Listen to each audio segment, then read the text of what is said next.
ఇప్పటికైనా చర్చలు చేయాలి, ఇటువంటి మీద ఆపాలని చెప్పేసి మేము పీడిఎస్ విద్యాసంఘం డిమాండ్ చేస్తాం. రైట్ సార్, ఇదే విషయంపై ఒకసారి మనం గఫూర్ గారి దగ్గరికి వెళ్దాం. గఫూర్ గారు, ప్రస్తుతం ఏదైతే ఉన్నదో ఒకవేళ కనుక మనం చూసినట్టయితే దేశంలో ఒక్కసారిగా ఏదైతే ఆపరేషన్ సింధూర్ నిర్వహించారో ఒక 3-4 రోజుల పాటు ఆపరేషన్ సింధూర్ నిర్వహించిన తర్వాత వారు ఏదైతే ట్రంప్ ఎప్పుడైతే నేను జోక్యం చేసుకున్నాను, అణుబాంబు యుద్ధం అయ్యే ప్రమాదం ఉంది కాబట్టి నేను ఇరు దేశాల మీద మధ్యవర్త్యం వహించి వీరికి అణుబాంబు ప్రయోగించే విధంగా కాకుండా దాన్ని ఆపేశాను యుద్ధం అని ఏదైతే ప్రకటించున్నాడు తనకు తాను, దాన్ని భారత ప్రభుత్వం కూడా అలాగే పొరుగు దేశమైన పాకిస్తాన్ కూడా దానికి కౌంటర్ ఇచ్చేసింది.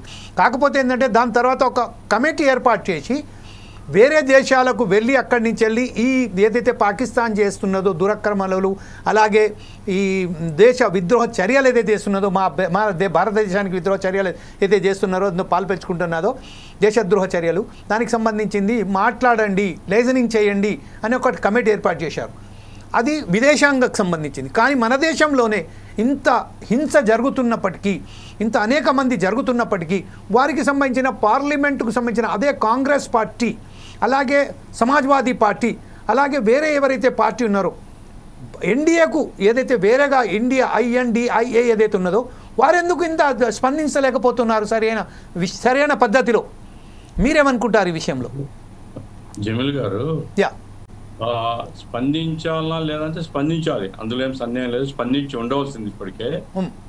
అయితే మనము ఈ శాంతి కమిటీలో ఇట్లాంటివి ఏర్పడి అన్ని పార్టీలతో కూడా చర్చలు జరపాలి. ఎందుకంటే కొన్ని దురభిప్రాయాలు ఉండొచ్చు, మనకెందుకు వీళ్ళు మనల్ని కూడా చంపుతారు కదా అనేటువంటి ఒక ధోరణి ఉండవచ్చు. ఇక్కడ నక్సలైట్లు సాయుధ పోరాటము, తుపాకీ కొట్టడం ద్వారా రాజ్యాధికారం వస్తుందని ఎవరు బలపరచడం లేదు. అయితే అదే సమయంలో ఆ మాట అంటేనే చంపేస్తారా? ఏమండి, ఎంత దుర్మార్గమా? అవును, వాళ్ళు ఆ మాట అన్నారు, మేము ఇప్పుడు చర్చలకు వస్తామంటున్నారు, మరి తీసుకొని పోయి చంపేస్తారా మీరు సామూహికంగా? ఎక్కడో ఒకరో ఇద్దరో ఎక్కడో జరిగింది ఎన్కౌంటర్ అంటే అర్థం ఉంది. 20 మంది, 30 మంది, 40 మంది, 50 మంది ఏంటండి ఇది? పిట్టల్ని కాల్ చేస్తారా?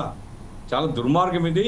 కాబట్టి ఇప్పుడు ఉండేటువంటి పరిస్థితిలో ఆ పార్టీని తిట్టి ఈ పార్టీని తిట్టి వీటికంటే కూడా శాంతి సంఘమో లేదా ఎవరైనా చొరవ తీసుకొని మేధావులు కానీ ఎవరు కానీ ఒక పబ్లిక్ ఒపీనియన్ గ్యాదర్ చేయాల్సినటువంటి అవసరం ఉందండి, తక్షణ అవసరం. అది రాహుల్ గాంధీతో మాట్లాడతారా, లేకుంటే ఖర్గే గారితో మాట్లాడతారా, సమాజ్వాదీ పార్టీతో మాట్లాడతారా, లేకుంటే లాలూ ప్రసాద్ యాదవ్తో మాట్లాడతారా, లేకపోతే దీదీతో మాట్లాడతారా? దీదీ కూడా ఉపయోగించుకునే నక్సలైట్స్ ఉపయోగించుకునే ఆమె అధికారంలోకి వచ్చింది. కాబట్టి ఇట్లా అన్ని రాజకీయ పార్టీలతో ఏం జరుగుతుంది? ఛత్తీస్గఢ్లో నిజమైన ఎన్కౌంటర్లు కావు, తీసుకుని పోయి కాల్ చేస్తున్నారు, చనిపోతున్న వాళ్ళు అమాయకులు ఎక్కువ, గిరిజన బిడ్డలు ఎక్కువ మంది ఉన్నారు, గిరిజనులకు బాహ్య ప్రపంచంతో సంబంధాలు తక్కువ ఉంటాయి కాబట్టి వాళ్ళు నోరు నొక్కేసి అడవుల్లో కాల్ చేస్తున్నారు, దీంట్లో స్పందించకపోతే ఇది మానవత్వం సమస్యగా ముందుకు వస్తుంది అనేది అన్ని పార్టీలకు కూడా ఎక్స్ప్లెయిన్ చేయాలి మనం.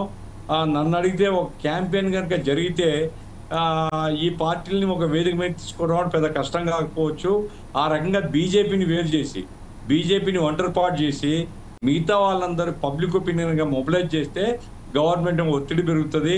ఇప్పుడు మిగతా వాళ్ళని తిట్టుకుంటూ కూర్చోవడం కంటే ఆ పని చేసేటువంటి వాళ్ళు అవసరం అనేది నేను భావిస్తున్నాను.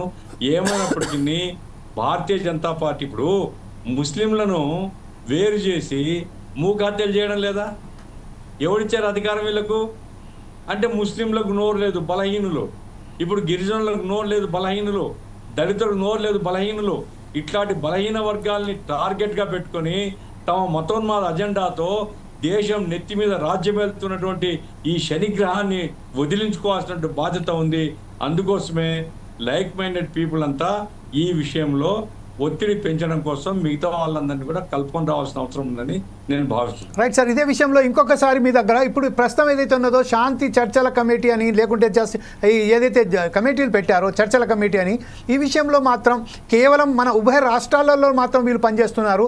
ఇంకా అనేకమైన రాష్ట్రాలు, ప్రత్యేకంగా మధ్య భారతదేశంలో ఇలాంటి ఉద్యమాలు ఎక్కడ చేపట్టలేరని చెప్తున్నారు.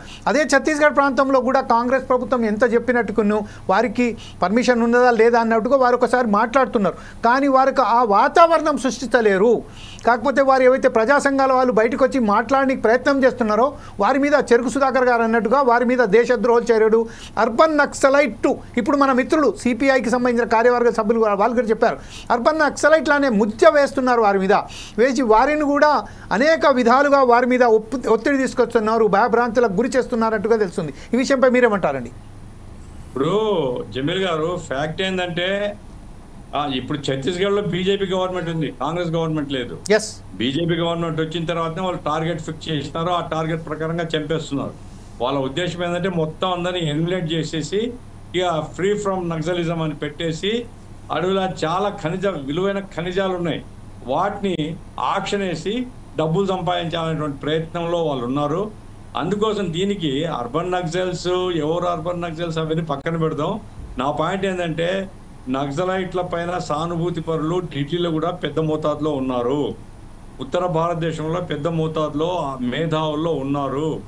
ప్రొఫెసర్ సాయిబాబా గారు చనిపోయినారు, కానీ ఆయన శిష్యులుగా ఉండేటువంటి వాళ్ళందరూ చాలామంది ఉన్నారు ఢిల్లీలో. ఇటువంటి వాళ్ళందరూ ఇప్పుడు కుల్దీప్ నాయర్ ఒకప్పుడు ఈ ఇష్యూ మీద ఆయన చాలా బాగా కృషి చేశాడు ఆయన.